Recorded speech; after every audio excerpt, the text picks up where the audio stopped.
Hello folks, Frankie Day back again on YouTube. Today I have another posting I'd like to be able to make. Instead of going back to my scratch build paper models, I'm going back to the coaster builds. This is before I present the model. I'd like to tell something about its history and the model itself. In the beginning, we'll start with the history and the name of the model. The name of the model is the Mosquito bomber. This is 1/32nd scale by Revell. I bought this back in 1970 when the kit first came out. I've had it all those years, folks. I had the side of the box protected from elements of dust and everything else, and believe you me, this is the first time this model has seen daylight since 1970. And the paint schedule on it is all black. Camouflage on top is all airbrush using dark gray and dark green. Evidently, this is a recon version. It's not the fighter version with the cannons on the front of the nose, front of the cockpit. This is all recon. The Wooden Wonder was one of my favorite airplanes. The English were very great at making airplanes. I don't know how they did it, but in my eyes, I think English are the best, I believe. And this airplane was primarily made out of nothing but plywood. That's why it does its name, the Wooden Wonder. A lot of people call it Mozzies or Mosies. I call it Wooden Wonder or the Mosquito. The English regarded it as a lightning bomber. The Mosquito bomber was a very fast airplane. Nimble, fast, with plane maneuverability. The power plant on this airplane is Rolls-Royce Merlin engines. She had two. And she carried a crew of 3 men on the recon version. On the fighter version, she carried 2. Co-pilot and pilot.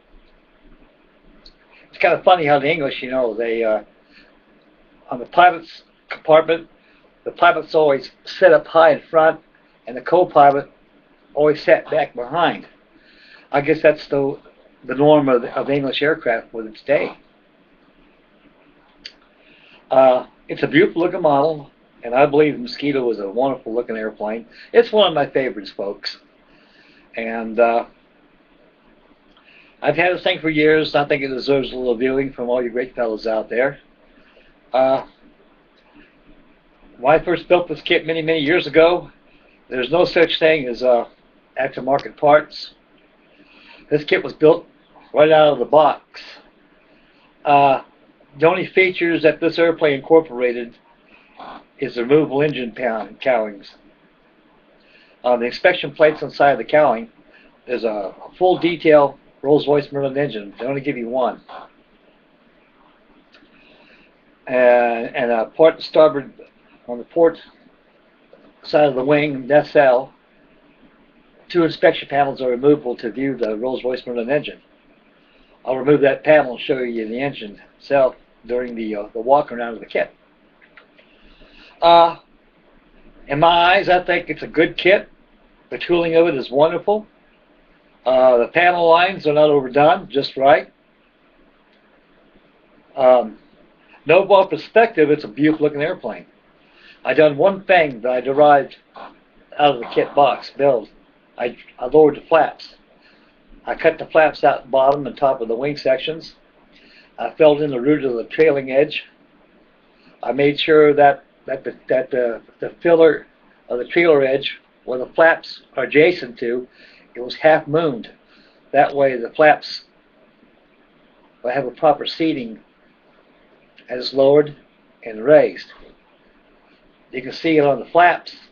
You can't see too much on the trailing edge of the wing where the flaps are adjacent to. But lowering the flaps enhances the model immensely. I don't know how it survived all those years, but I'm the kind of fellow I can't take care of what I got.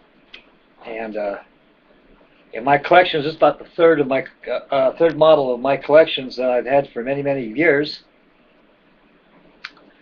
And I'm happy with it. It's getting old like me. No parts have broken off yet on it, so I'm very glad about that.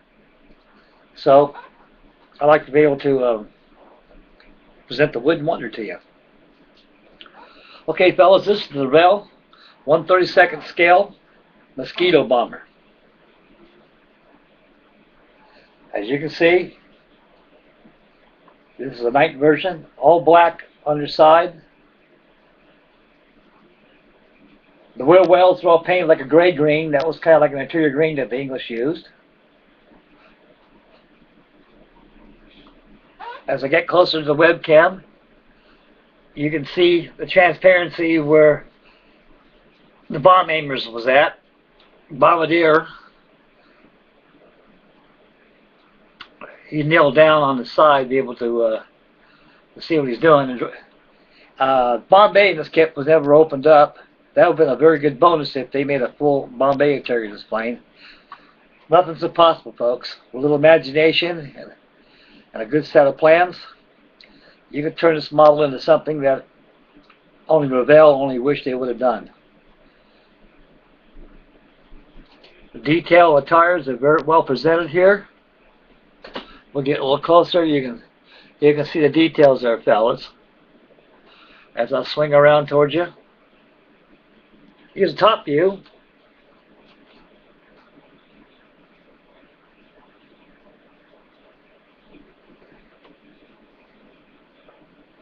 All airbrushed.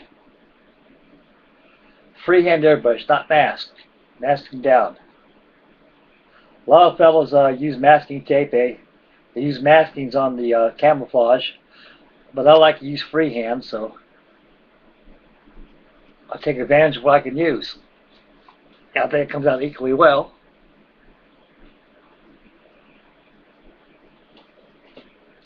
A good view of the vertical stabilizer and horizontal stabilizer. Swing around. Here's the back of the flaps, as you can see, as they are lowered on the model.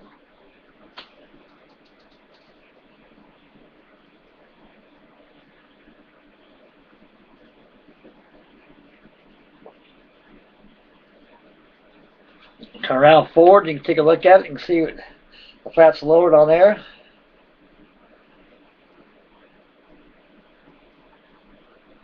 A nice model. I just found out by surfing the internet the other day that Airfix makes a, I think, 1/24 scale Mosquito bomber. Boy, I'd love to get my grubby hands on one of those. I imagine it's a pretty costly kit too, folks, to say the least. But anyway, this is a fast build. I can remember, if my memory serves me right, it took me about 3 weeks to build this airplane. I was still in the Navy when I got the kit. I bought the PX. I think I paid, I don't know, about $1.50 for it, something like that. It wasn't very expensive back in those days. I have never seen a reissue of this kit. Maybe you great fellows out there probably have seen them. They probably bought them out again. A lot of the companies like Revell and Monogram, they make so many of them, and they discontinue them, and they go to something else. And during as the passage of years goes by, they bring it off the shelf and do it again. And only thing the difference is the artwork on the box, paint schedule, and the decals. Same old kit. Oh, one thing I've got to show you, gentlemen. I removed this panel on the port side of the engine SL.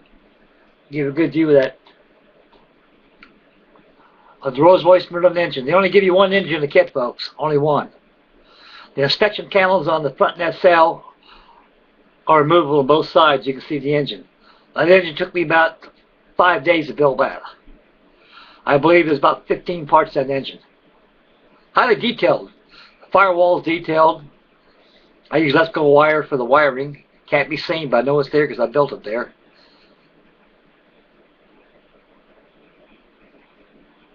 One significant value aboard this airplane, I built this thing aboard ship when I was in the Navy. When I bought the PX, I stuck it inside my locker. And built it aboard ship. Well, folks, the hand of time is telling me to get off here. Time is drawing near. And I'd like to thank everybody out there for viewing my builds. And I appreciate you very much, the bottom of my heart, for all the wonderful replies I'm getting from you great fellas. And I'm very honored to you all. And I have more builds coming up. Right after this video, I have another surprise coming for you. So, thank you for tuning in. May God bless, and please subscribe. Catch you in the next video. Bye, fellas.